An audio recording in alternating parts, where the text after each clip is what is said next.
BFM Business, le grand journal, le meilleur de la semaine. Le marché du low-cost dans l'aérien, on en parle ce soir avec Aline Ducret, bonsoir. Bonsoir. Vous êtes responsable marketing de Liligo.com, un moteur de recherche en ligne pour les voyages.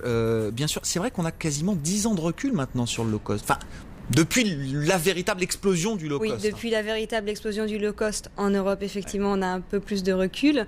On a même plus de recul que ça, puisqu'en réalité, le low-cost existe depuis plus de 30 ans maintenant, avec notamment Southwest aux États-Unis, qui a été lancé dans les années 70. Donc effectivement, en Europe, c'est plus récent.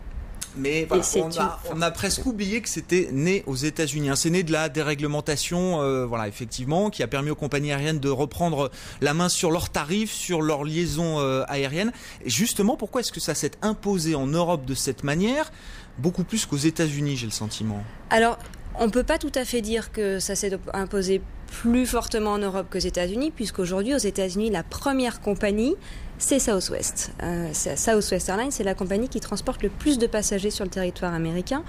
Effectivement, ça s'est imposé en Europe et ça s'est même carrément généralisé, puisqu'aujourd'hui, le marché du low-cost en Europe, c'est plus de 30% du transport aérien, avec clairement deux grandes compagnies majeures que tout le monde connaît. Oui.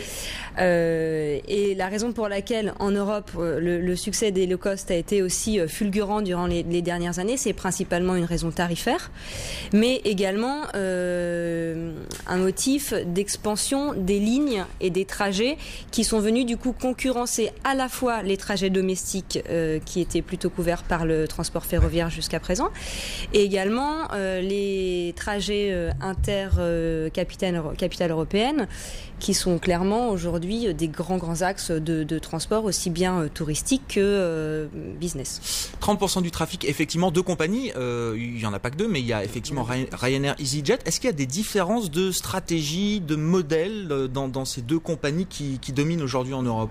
Alors, il y a même plusieurs modèles. On peut élargir à plus de deux compagnies, puisqu'aujourd'hui, en Europe, il y a plus ou dans le monde même, plus de 60 compagnies low cost, donc chacune ayant son modèle un petit peu particulier. Effectivement, la compagnie low cost la plus, on va dire, poussée, qui aboutit le plus son modèle, c'est effectivement Ryanair. La différence majeure, c'est que Ryanair va vraiment aller sur le territoire toutes les options sont supprimées. On dessert des villes qui sont des villes excentrées et on va même sur des liaisons qui sont inopérées, c'est-à-dire qu'on ouvre carrément de nouvelles villes, de nouvelles liaisons. On ouvre des aéroports secondaires pour donner aux passagers un accès low cost aux compagnies aériennes. Les modèles un petit peu plus intermédiaires, comme celui d'EasyJet par exemple, qui opère plutôt sur des aéroports principaux, quitte à opérer sur les terminaux dédiés, mais plutôt les aéroports principaux, qui par contre n'inclut pas la majorité des options qui sont incluses dans les tarifs des compagnies régulières. En revanche, qui est du coup un modèle un peu plus hybride, en tout cas moins abouti sur le low cost que Ryanair. À côté de ça, vous avez aussi des dizaines de compagnies low cost qui se positionnent entre ces deux compagnies, ou alors un peu plus vers la compagnie régulière, en incluant par exemple certains services comme le bagage. C'est-à-dire qu'il y a des fausses low cost presque, on pourrait dire. Des fausses low cost. Il y a des pure players du low cost. Il y a des pure players, il y a les low cost qui se disent tiens, finalement, avec un service un peu plus intégré, est-ce que j'arriverai pas à séduire une clientèle un peu plus large? Et puis il y a aussi des compagnies régulières qui se lancent un petit peu sur le territoire du low cost. Dans cette différente typologie, est-ce qu'on a justement des compagnies qui s'en sortent mieux que d'autres? Alors, chacune des compagnies sur leur territoire arrive à draguer en quelque sorte leur clientèle. Ce qui est certain, c'est qu'effectivement, une compagnie comme Ryanair est de plus en plus souvent décriée pour ses services non inclus dans les tarifs. Et effectivement, il faut être très très vigilant quand on achète un billet d'avion à ce qui est inclus et ce qui ne l'est pas. Et ça commence à poser problème? Alors, véritablement en termes d'activité pour Ryanair? Je suis pas sûre que ça pose problème pour Ryanair. Ils ont même plutôt tendance à vouloir a priori pousser le bouchon encore, enfoncer le clou sur le terrain du service non inclus. En revanche, ça peut poser un problème aux consommateurs qui sont pas forcément très informés du service qui est inclus ou qui n'est pas dans le prix. et donc ça demande une grande vigilance et une attention toute particulière aux différents frais de dossier, frais de bagages, collations, etc., qui ne sont ou pas incluses dans le prix selon la compagnie. On a d'autres compagnies qui jouent justement là-dessus et qui disent venez chez nous, on a une part de service intégrée un peu plus importante qui fait que voilà, vous êtes sûr du prix au Alors au encore une fois, la communication n'est pas forcément très très claire selon les compagnies. On a beaucoup de mal à savoir en tant que consommateur ce qui est inclus et ce qui ne l'est pas. En revanche, effectivement, quand vous regardez un petit peu dans le détail, vous apercevrez que certaines compagnies comme la low cost d'Air France KLM, Transavia incluent un bagage dans son transport, que EasyJet, vous avez la possibilité d'avoir un placement prioritaire si vous payez, qu'en revanche l'aéroport d'EasyJet ne va pas être un aéroport secondaire mais un des aéroports principaux sur lesquels vous avez l'habitude de voyager. Le départ. Absolument.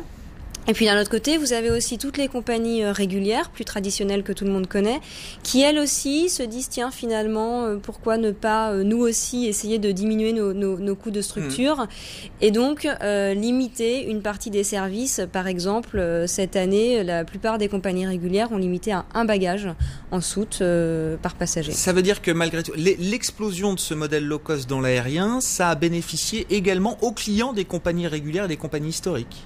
Disons que d'un point de vue compétitivité des prix, les compagnies régulières historiques ont effectivement eu un réveil, parfois peut-être un peu douloureux, en se disant finalement on est en train de perdre des parts de marché. Depuis 2 ans, le trafic aérien sur les compagnies régulières est quasiment stable, avec donc une croissance très faible, voire négative sur certaines compagnies, tandis que les compagnies low cost, elles, sont sur des taux de croissance de 10-15% annuels, ce qui est énorme en période de crise.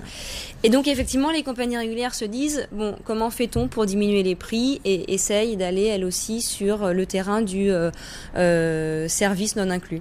Vous l'avez dit, Ryanair, leader incontestable de votre classement, malgré tout l'apparition de ces différents modèles, cette différente typologie, est-ce que ça veut dire que la demande du consommateur low cost a évolué au fur et à mesure des années et que la simple question du prix, du coût unitaire du billet n'est plus la seule problématique? En fait, c'est exactement ça. C'est la demande du voyageur en règle générale qui a évolué. On pense plus transport. On pense plus uniquement au transport. On pense transport en termes de sécurité, on pense transport en termes de prix. On a surtout envie de consacrer son petit budget voyage à d'autres types de prestations comme les prestations hôtelières, les prestations loisirs sur place. Et donc, on fait le maximum pour optimiser le prix de son billet d'avion. Et clairement, les compagnies low cost ont bénéficié de cette réorganisation du budget des familles et des voyageurs, mais également du budget des entreprises d'ailleurs, puisque de plus en plus de voyageurs business passent par des low cost. Absolument. C'est un modèle qui est tenable sur le long courrier. C'est une bonne question. En tout cas, c'est un modèle que certaines compagnies low cost ont envie de tenter sur le long courrier. Je pense notamment à AirAsia, qui a ouvert l'année dernière à Londres-Kuala Lumpur et qui s'apprête à ouvrir son Paris-Kuala Lumpur cette année avec une campagne médiatique assez solide. En réalité, si vous regardez ce qu'inclut ce vol, on s'approche vraiment d'une compagnie régulière.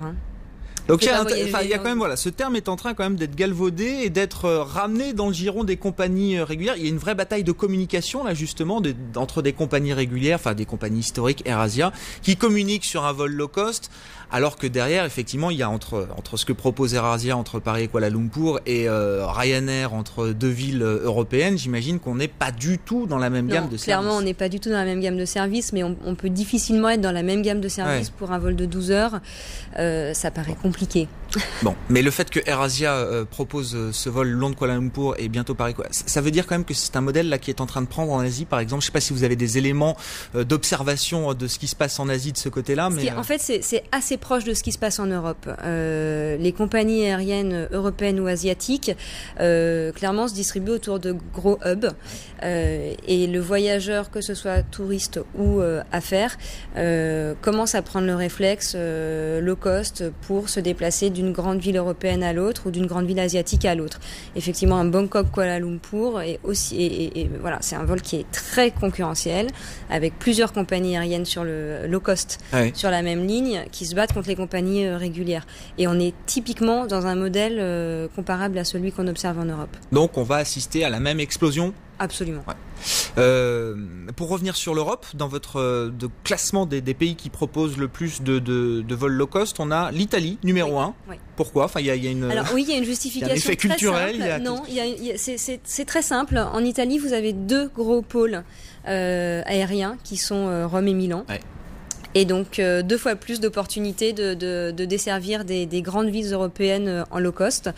Et donc effectivement, les Italiens ont la chance d'avoir le plus grand nombre de trajets qui leur sont proposés en low cost.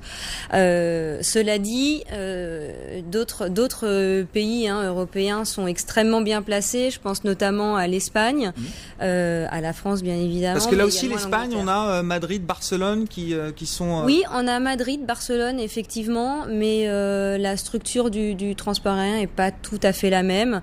Dans tous les cas, clairement, vous avez 2 grandes compagnies qui se disputent le marché. Mais ce qui est très intéressant, c'est que chacun de ces pays ont leur petite compagnie low cost. Développer sa compagnie locale, domestique. Absolument. D'accord. Alors notamment Vueling par exemple sur l'Espagne, qui est un gros succès. Meridiana opère pas mal en Italie. Vous avez Flybe en Angleterre ou Air Berlin en Allemagne par exemple. France en 4e position et Royaume-Uni surtout. Alors que Ryanair est quand même britannique. On est en train de parler du nombre de trajets disponibles depuis le pays en question. Le transport aérien est extrêmement concentré en Angleterre. Donc forcément les possibilités sont moindres. D'accord. Mais très clairement les Anglais voyagent beaucoup en low cost. Paris-Londres c'est le premier trajet européen. Ah oui, en low cost. Ouais. Trajet business d'ailleurs. Absolument. Ouais. Du côté des villes françaises, on terminera là-dessus, Aline Ducret. Alors dans le classement des villes qui donnent accès à des offres low cost, évidemment, on a les 4 plus grosses villes en tête, Paris, Marseille, Nice, Lyon, avec Paris très loin devant bien sûr puisque les aéroports sont concentrés là-bas.